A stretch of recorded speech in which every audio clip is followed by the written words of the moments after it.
Hello dear friends, this video is about run multiple commands in Linux. So let's start the video.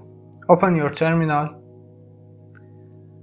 You can run multiple commands in order in one line. For example, I want to create a directory by command mk dir IceLinux _1, then use semicolon. Then I want to change to this directory when it's created. I use command cd IceLinux _1, and finally I want to show the files in this location. I use command ls-a.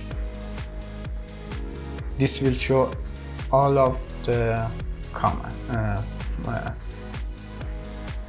files.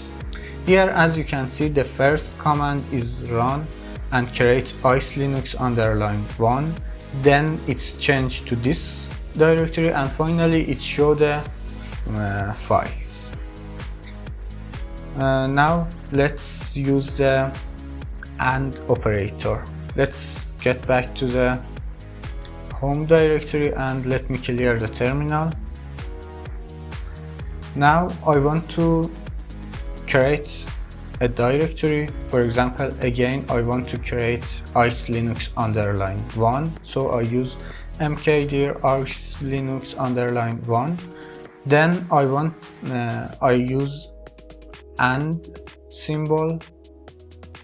Finally, I want to change to this directory, cd IceLinux. This command only works if only the first command works.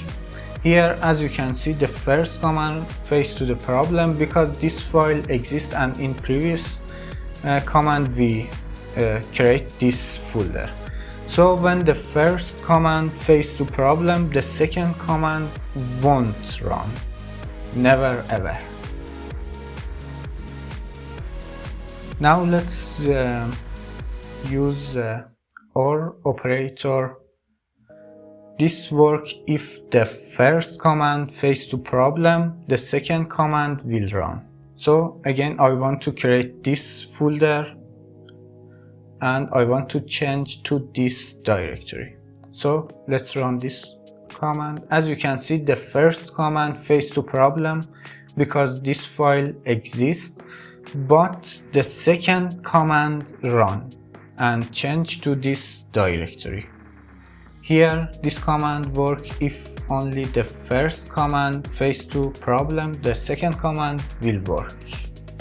By these operators, you can run multiple commands in your terminal in just one line. Thanks for watching this video. Please like and subscribe the channel if this video was helpful, and watch the other videos. Thanks.